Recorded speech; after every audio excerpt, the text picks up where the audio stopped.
Moving on, European Union countries will be seeking to present a united front in the coming days against the United States President Donald Trump's tariffs, likely approving a first set of targeted countermeasures on up to $28 billion of U.S. imports, from dental floss to diamonds.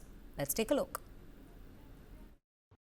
European Union countries will look to present a united front against U.S. President Donald Trump's tariffs, likely approving retaliatory tariffs on up to $28 billion of U.S. imports.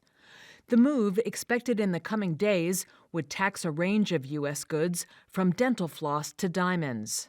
By doing so, the EU would join China and Canada in imposing retaliatory tariffs, potentially escalating a global trade war that could make goods more expensive for billions of consumers and push economies around the world into recession. The 27-nation bloc faces 25% import tariffs on steel, aluminum, and cars, and as of last week, reciprocal tariffs of 20% for almost all other goods. Trump's tariffs cover some 70% of the EU's exports to the U.S., which last year were worth a total of $585 billion.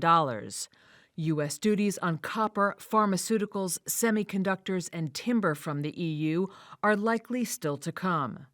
The European Commission, which coordinates EU trade policy, will on Monday propose a list of U.S. products to hit with extra duties in response to Trump's steel and aluminum tariffs.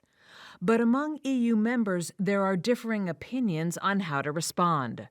France has said the EU should work on a package going well beyond tariffs, with President Emmanuel Macron suggesting European companies suspend investments in the U.S. until, quote, things are clarified.